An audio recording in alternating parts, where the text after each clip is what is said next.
Bonjour à toutes et à tous. Je tenais, dans cette courte vidéo, à vous rappeler que je n'échange jamais sur Messenger, que je ne donne pas de rendez-vous sur Messenger, que je ne demande jamais d'argent avant un rendez-vous, que je ne suis pas sur les réseaux Instagram ni TikTok. Alors, je sais qu'il y a une personne qui relaye mes vidéos sur TikTok. Je viens de lui demander d'arrêter de les relayer. Pourquoi ?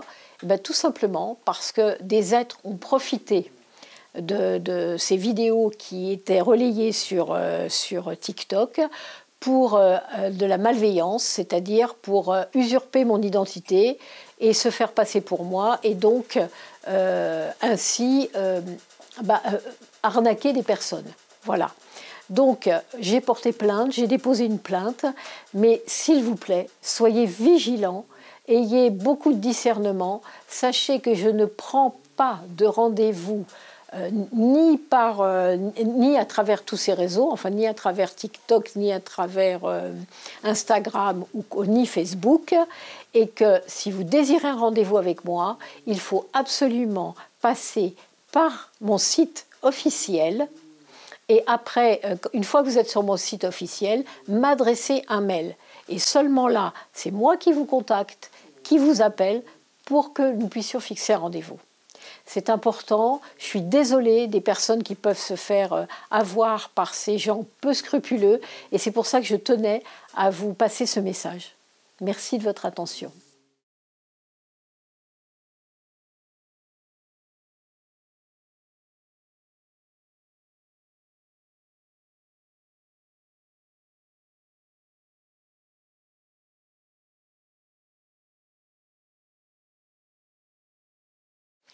Alors, rappelez-vous, il y a quelques mois, je vous ai parlé lors d'une vidéo du 19e siècle, en vous expliquant qu'en fait, par rapport à l'au-delà, ils avaient trouvé nécessaire de refaire comprendre aux humains qu'il y avait bien une connexion avec l'au-delà, que nous pouvions avoir une connexion avec l'au-delà.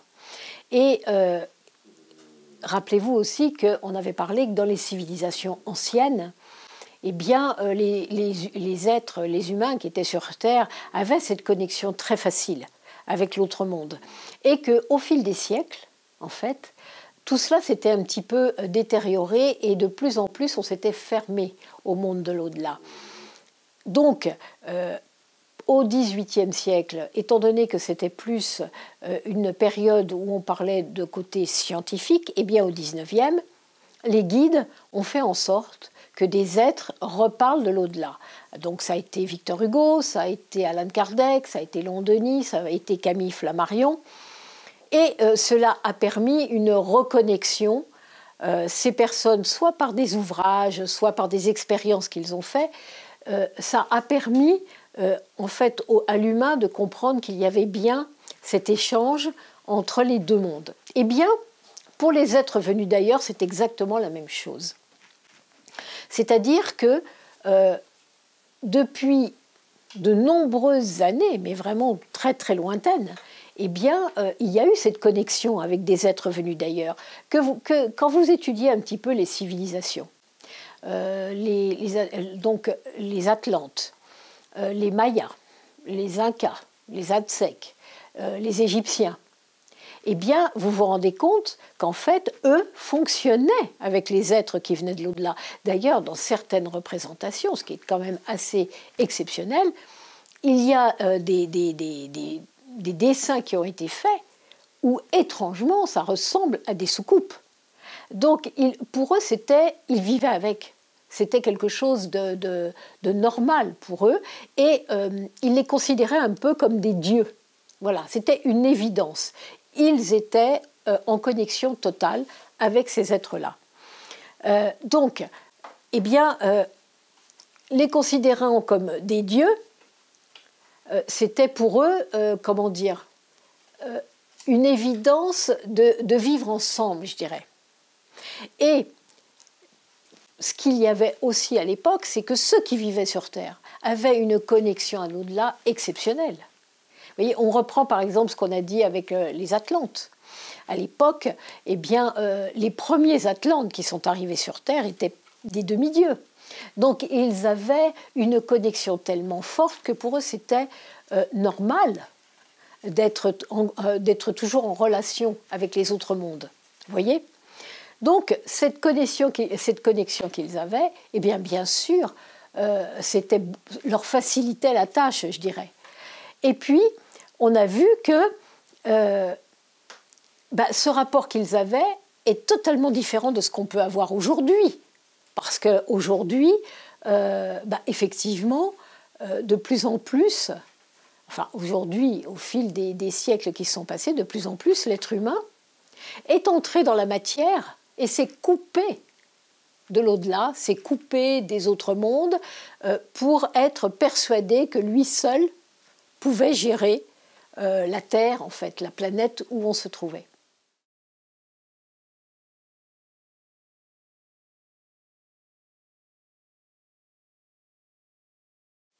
Alors en fait, en 1874, Camille Flammarion, encore lui, qui était quand même un astronome réputé à son époque, eh bien il a rédigé un livre, il a publié un livre qui s'appelait Camille Flammarion et les Bradites. En fait, qu'est-ce qu'étaient les Bradites ? Eh bien, c'était des engins aérospatiaux non identifiés. Voilà comment il les décrit. Et la description supplémentaire qu'il en fait, Camille Flammarion, c'est qu'en fait, c'était des soucoupes. Lui, il avait pu repérer ça, que c'était des soucoupes luminescentes et striées. Et donc, il pouvait faire la différence entre ces engins qu'il observait et les autres phénomènes du ciel en tant qu'astronome. Vous voyez ?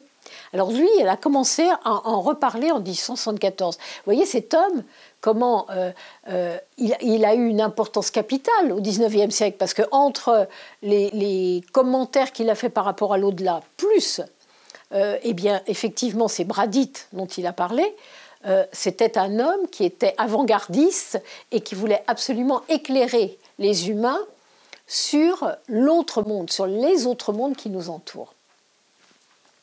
Après, eh bien, on voit en 1954. En 1954, en France, alors des phénomènes, il y en a eu partout dans le monde, mais là, je vous parle plus par rapport à la France. En 1954, en France, eh bien, à l'automne, il y a eu quantité de manifestations d'OVNI. Donc, je reprécise qu'OVNI, c'est objet volant non identifié. Quantité de manifestations d'OVNI qui se sont déroulées en France, à divers endroits. Et la presse, d'ailleurs, en a beaucoup parlé à cette époque-là. Donc, l'au-delà insistait sur le fait qu'il était temps que l'être humain comprenne, en fait, qu'il n'était pas seul dans l'univers et qu'il y avait bien d'autres personnes, d'autres êtres, on ne dira pas personne, mais d'autres êtres vivants, vivant aussi ailleurs, dans l'univers.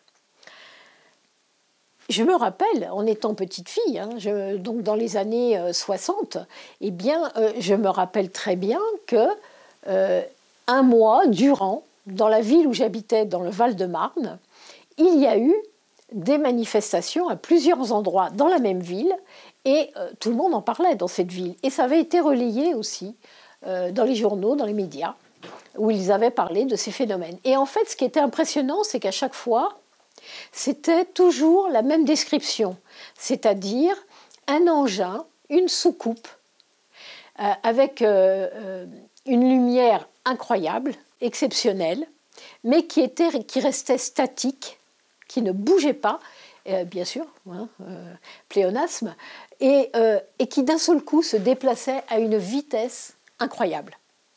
Tous avaient la même description. Et on retrouve cette description aussi par rapport aux commentaires qu'ont pu faire les pilotes de ligne. C'est-à-dire que beaucoup de pilotes de ligne ont décrit des engins qui pouvaient par moments les suivre, puis arriver à leur hauteur et les dépasser. Et à ce moment-là, certains pilotes ont dit qu'ils avaient voulu les suivre, en fait, qu'ils avaient voulu, eux, suivre les ovnis. Et que là, c'est devenu impossible parce que dès qu'en fait, ils essayaient de les suivre, eh bien, l'engin partait à une vitesse incroyable et irrattrapable. Donc, eh bien, il y a toujours eu plus ou moins tous ces phénomènes. Mais le problème, c'est que les humains, ayant fermé leur connexion à l'au-delà et aux différents mondes qui pouvaient nous entourer, eh bien, au lieu de prendre conscience de ce qui se passait, ils ont totalement réfuté l'existence de vie d'ailleurs. Donc c'est ça un petit peu le problème, c'est qu'en fait, ils n'ont pas voulu accepter qu'il puisse y avoir d'autres vies que celles que nous avons sur Terre.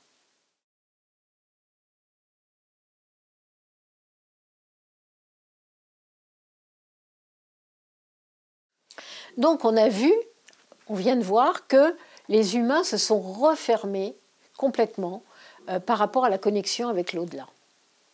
Comme on a vu tout à l'heure, comme les Atlantes. C'est-à-dire qu'au fur et à mesure des années, des siècles, eh bien, on est rentré dans la matière. Et en entrant dans la matière, l'ego s'est développé. Et donc, pour la plupart des humains, il n'y a que les hommes qui peuvent, qui peuvent gérer ce qui se passe dans l'univers. Et il ne peut pas y avoir d'autres vies ailleurs. Pour la plupart, bien sûr, heureusement qu'il y a des êtres qui ont une autre perception, mais pour la plupart, c'est ça. Alors, qu'est-ce qui s'est passé? En coupant cette connexion avec le spirituel, eh bien, en fait, les humains sont entrés dans la peur par rapport à d'autres mondes qui pourraient exister. C'est-à-dire que soit ils le refutent complètement, soit ils rentrent dans la peur. Bien sûr, parce que justement cette non-connaissance et ce refus de pouvoir connaître autre chose. D'où le feuilleton américain qui a terrorisé des générations entières, si vous avez à peu près le même âge que moi, vous vous en souviendrez, qui s'appelait comment? Les Envahisseurs. Ce fameux David Vincent, vous vous rappelez, qui sur une route, pour prendre, je crois, un raccourci ou je ne sais quoi, se retrouve sur une route où d'un seul coup, il voit une soucoupe qui atterrit, et des hommes, vous savez, avec le petit doigt en l'air, qui viennent en fait pour détruire. Donc, quelque part, la série américaine est arrivée à un moment donné où ils savaient que cet inconscient collectif était dans la peur par rapport aux extraterrestres et ne voyait qu'en eux des êtres nuisibles qui venaient pour détruire les humains. Et donc, eh bien, la seule chose qui était dans ce feuilleton, parce que bon, ça va sûrement vous faire sourire que je vous ai parlé de ce feuilleton, parce que c'est vrai que c'était quelque chose de marquant à l'époque, et je pense que la seule chose qui était valable dans ce qu'ils ont donné dans ce feuilleton, c'était effectivement qu'ils pouvaient prendre une apparence humaine, et on va voir pourquoi plus tard. Alors, à partir du moment où les humains sont rentrés dans cette peur, panique de l'extraterrestre qui forcément vient pour nous détruire, vous pensez bien que là, les guides ont demandé aux êtres, puisque là on rentre dans le sujet des êtres venus d'ailleurs, mais enfin depuis tout à l'heure on est dedans, mais là on va parler des êtres et donc plus des soucoupes, eh bien à partir du moment où les guides demandent à des êtres venus d'autres planètes de venir s'incarner sur Terre pour nous aider, vous pensez bien qu'avant tout, ils demandent à ces êtres de se fondre dans notre population sans se faire remarquer, sans qu'on puisse les reconnaître.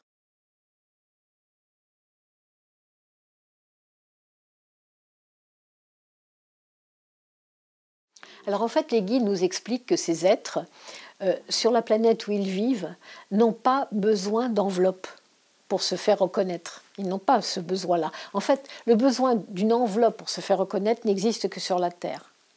Donc, ce qui fait que quand ils viennent s'incarner pour leur mission sur Terre, ils peuvent prendre l'apparence qu'ils veulent. Donc, ils vont prendre cette apparence humaine et nous allons les croiser sans savoir que ce sont des êtres qui viennent d'ailleurs. Alors, bien sûr, ce sont eux qui peuvent venir vers nous, parce que le but, c'est qu'ils viennent nous aider sur la Terre. Nous ne pourrions pas aller sur leur planète, parce que nos vibrations sont tellement basses par rapport aux leurs que nous ne pourrions pas supporter. Et donc, les guides, depuis 30 ou 40 ans, ont demandé aux premiers êtres des autres planètes qui le désiraient de venir aider les humains, parce que, en fait, ils voyaient, les guides, que nous ne sortions pas de cette obstination, on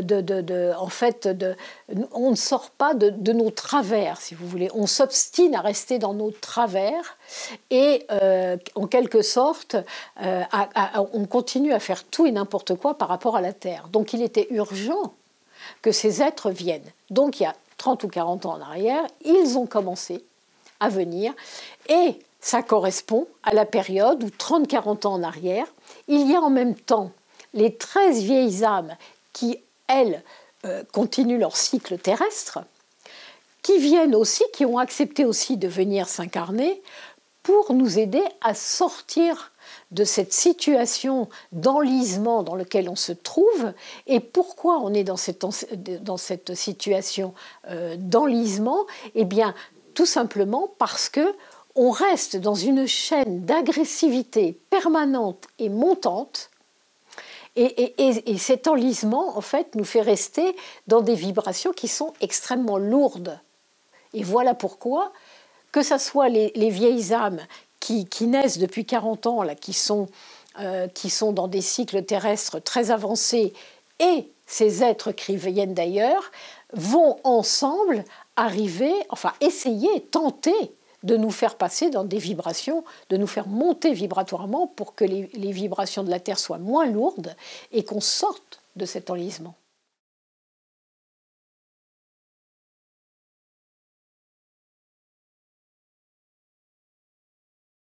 Alors en fait, ces êtres qui viennent d'une galaxie autre et sur la planète où ils se trouvent, en fait, ils n'ont pas à vivre de cycle d'âge. Donc, ils n'ont pas à repasser par le stade enfant. Ils vont directement, ils sont actifs dès leur incarnation. Sur cette planète va régner la droiture, la justice. Et ils vont travailler avec une technologie avancée. Et leur but, en fait, c'est se mettre au service de l'élaboration d'un monde en perpétuelle harmonisation du devenir. Ça, c'est leur but principal. Donc, c'est vrai qu'ils appartiennent à une planète qui est d'une vibration extrêmement élevée. C'est pour ça que nous ne pourrions pas supporter ces vibrations-là. Ce sont des êtres qui ne sont pas du tout dans le pouvoir, qui ne sont pas dans l'argent, qui ne sont pas dans la rivalité. Tout va se faire dans le respect de l'autre. Et voilà pourquoi ces êtres vont pouvoir venir nous aider sur Terre. Parce que ils se sont incarnés, ça fait des milliers d'années sur la Terre. Donc eux, ils ont déjà fait tout le cycle terrestre. Et ils ont travaillé sur tous ces travers que nous avons encore, nous, aujourd'hui, sur notre planète, c'est-à-dire ce qu'on vient de dire, le non-respect de l'autre, le non-respect, le pouvoir, l'argent, l'injustice, la non-droiture, la rivalité. Tout ça, eux, ils l'ont dépassé, travaillé, dépassé.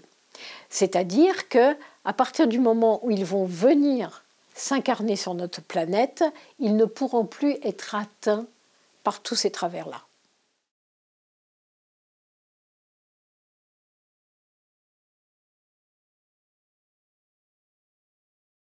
Alors, on a vu donc que l'évolution acquise qu'ils ont, ces êtres venus d'ailleurs, ne pourra pas s'amoindrir lors de leur incarnation sur Terre. Ce qui va être compliqué pour ces êtres, c'est de repasser par le stade enfant. Pourquoi? Parce qu'ils ne pourront pas être utiles rapidement. Et pour eux, c'est ça qui va être compliqué. Il faut bien comprendre qu'actuellement sur Terre, il y a deux sortes d'âmes qui sont là pour nous aider. Vous avez les âmes donc de ces êtres qui viennent d'autres planètes, et les âmes qui sont en cycle terrestre, donc qui deviennent des vieilles âmes parce qu'elles ont déjà X années d'évolution terrestre. Donc ce sont deux âmes, deux sortes d'âmes qui ne viennent pas des mêmes mondes, les unes du cycle terrestre, pardon, les autres d'autres planètes, mais qui vont œuvrer dans le même sens pour aider les humains, aider la Terre dans ce monde actuellement en mutation. Alors, on les remarque, donc on ne peut pas savoir qui est qui. Hein. On a bien vu que de toute façon les guides nous ont affirmé qu'on ne pouvait pas savoir qui vient d'une autre planète ou pas, parce que avec le travers de l'humain, de toute façon, on tomberait dans l'ego, les parents seraient en vanité parce qu'ils auraient un enfant qui vient d'une autre planète et tout ça. Donc, c'est impossible de le savoir. Et la caractéristique que toutes ces âmes ont en commun, qu'elles viennent de leur cycle terrestre ou d'une autre planète, c'est qu'elles ont une maturité impressionnante dès leur plus jeune âge. C'est-à-dire qu'à 4-5 ans, elles vont tenir des discours, elles vont s'exprimer d'une manière qui n'est pas ordinaire pour un enfant de cet âge-là. Donc voilà comment on sait que ce sont des vieilles âmes, peu importe qu'elles soient d'ailleurs ou qu'elles soient en cycle terrestre. Ce sont des vieilles âmes qui viennent, qui sont là pour nous aider. Alors, elles doivent passer. Les guides nous disent que c'est impératif de passer par la case discipline. Pourquoi ? Eh bien parce que ça va les empêcher de passer dans des dérives qui ne sont non souhaitées. Alors, il est sûr que les âmes qui viennent d'ailleurs, étant donné qu'elles ont déjà épuré tous ces travers-là, la discipline, ça ne va pas vraiment les déranger. D'autres vieilles âmes, il y en a certaines, ça va les déranger, d'autres non. Mais on peut voir que ce que les guides imposent, c'est essentiel. Pourquoi ? Parce que cette rigueur éducative qu'ils demandent aux parents d'avoir, c'est essentiel pour que justement ces âmes, alors on parle surtout des très vieilles âmes en cycle terrestre, qu'elles ne partent pas dans des vibrations lourdes et négatives, parce que ces enfants, s'ils ne sont pas cadrés, eh bien à un moment donné, à l'adolescence, ils peuvent partir effectivement dans des comportements extrêmement agressifs, extrêmement lourds, puisqu'ils ont la vibration forte de leur évolution, mais qu'ils vont mettre dans le négatif. Donc ça sera aussi fort que ce qu'ils pourraient avoir à mettre au service des autres, vous comprenez ? Donc voilà pourquoi les guides insistent sur ce côté impératif d'être dans une discipline avec les enfants actuels pour que justement ces dérives n'arrivent pas. Et malheureusement, on peut constater, vous pouvez le constater aussi bien que moi, que dans tout ce qu'on peut voir, entendre aujourd'hui de ce qui peut se passer dans le monde, eh bien de plus en plus on parle d'enfants, d'adolescents de 14-15 ans qui tuent, qui ont des comportements absolument effroyables par rapport à leur âge. Et voilà un petit peu la résultante, c'est-à-dire que ces enfants qui n'ont pas été peut-être suffisamment, et sans jugement aucun, parce qu'on n'est pas là-dedans pour juger quoi que ce soit, mais qui n'ont peut-être pas eu cet encadrement suffisant de discipline, se servent de leurs vibrations extrêmement fortes, mais pas du bon côté.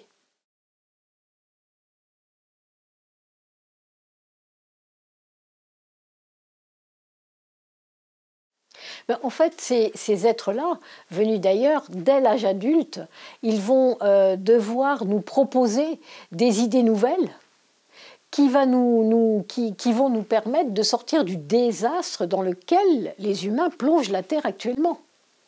Donc, ces êtres sont vraiment une chance pour nous. Il faut en prendre conscience. C'est une véritable chance. Et en fait, en acceptant de venir s'incarner sur notre planète, ils vont devoir repasser par l'espace-temps qui n'existe pas là où ils se trouvent. Donc vous voyez comment ces êtres, en fait, par amour pour nous, par amour pour l'harmonie de l'univers, acceptent beaucoup de difficultés qu'ils vont devoir vivre, donc cet espace-temps, se repasser par le stade enfant, tout ça juste pour venir nous sauver. C'est magnifique, non?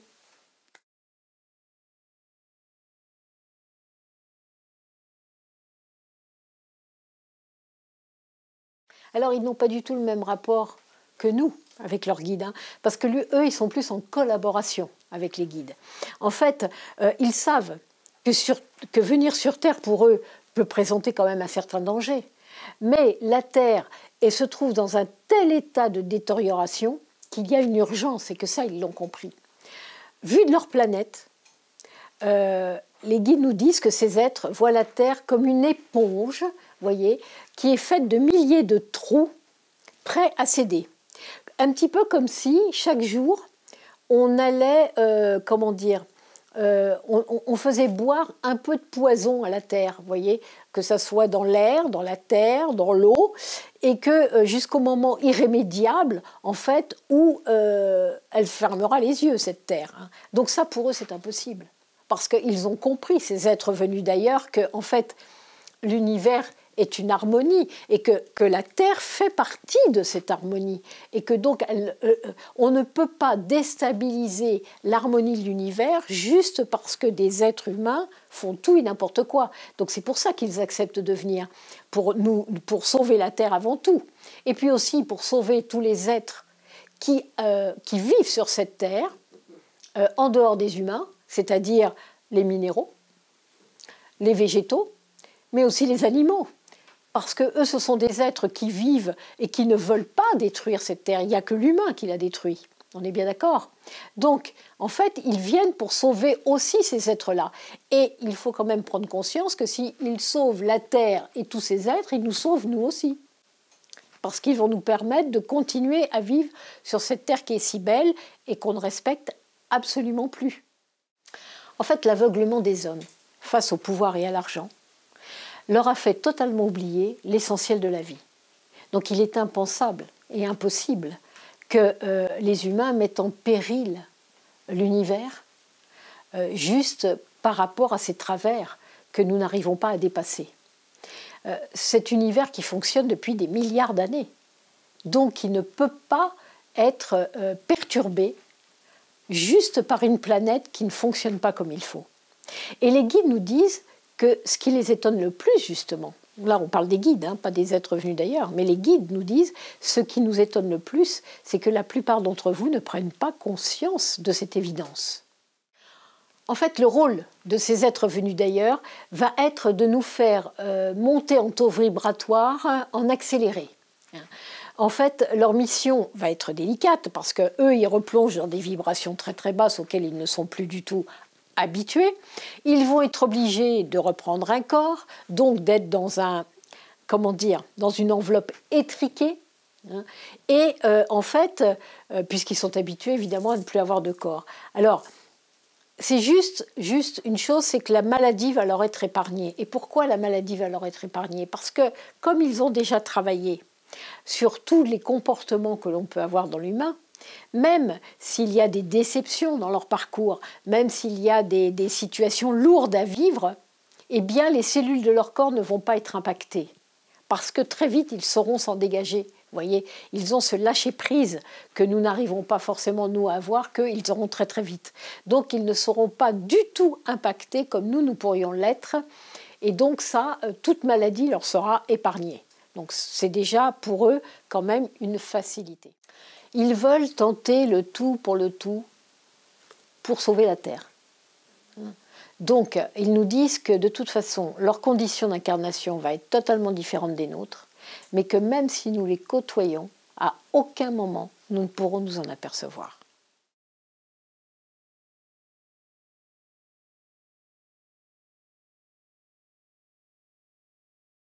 En fait, ce sont des êtres qui pourront se permettre toutes les audaces parce qu'ils ne craindront pas pour leur vie ou des souffrances qui pourraient leur être infligées parce qu'ils pratiquent, ils ont l'habitude de pratiquer la pensée créatrice. Donc en fait, même s'ils arrivaient à un moment donné à être torturés, par exemple, eh bien ils sortiraient de leur corps immédiatement. Donc ils ne sentiraient pas la souffrance. S'ils sont tués, j'ai posé la question par rapport au dernier enseignement que j'ai reçu au fil des âmes et où j'avais eu des contacts avec un de ces êtres qui venait d'une planète d'ailleurs, quoi. Et je leur avais dit, mais vous pouvez aller jusqu'à être tué. Et il m'a répondu, et donc nous repartirons sur notre planète, nous continuerons notre parcours d'incarnation sur notre planète.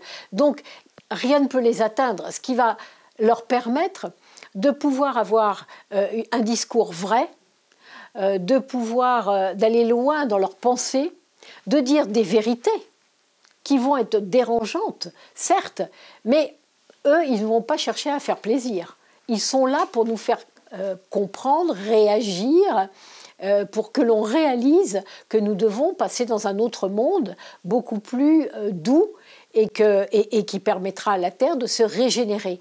Donc, tout ce que nous pourrons recevoir, tout ce qu'ils pourront, recevoir comme désagrément par rapport aux personnes qui ne supporteront pas ce qu'ils vont dire, pour eux, ça n'a aucune importance. Ils pourront se permettre tout et dire vraiment ce qu'il en est et la vérité par rapport à ce qu'on traverse actuellement. Alors, les parents devront accepter que ces enfants soient très très vite en place, c'est-à-dire que dès l'adolescence, vers les 15, 16, 17 ans, ce sont des êtres qui seront déjà en place pour pouvoir aider.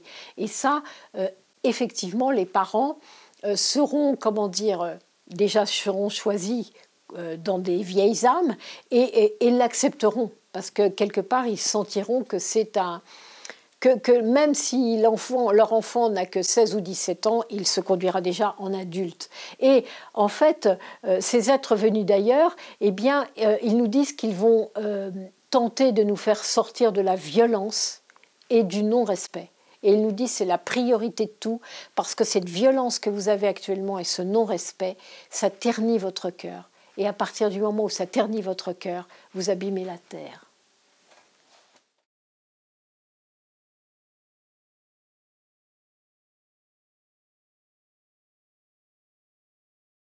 Alors en fait, en conclusion, on peut dire que la grande différence qu'il y a entre la Terre et les autres mondes, c'est que sur Terre, les humains s'agitent pour imposer leur vue individuelle, alors que que tous les autres mondes agissent ensemble pour le bien-être de l'univers, pour l'harmonie de l'univers. Voilà la grande différence. C'est-à-dire que tous les autres mondes veulent aller vers une belle évolution positive pour garder cette harmonie de l'univers. Donc, la conclusion, c'est quoi? C'est que nous, les êtres humains, nous devons absolument nous mettre au diapason de l'univers et ne plus voir que notre petite vue individuelle restrictive. Voilà. J'espère que cette vidéo sur les êtres venus d'ailleurs vous aura plu. Et puis, je vous dis à très vite pour un autre sujet. Merci.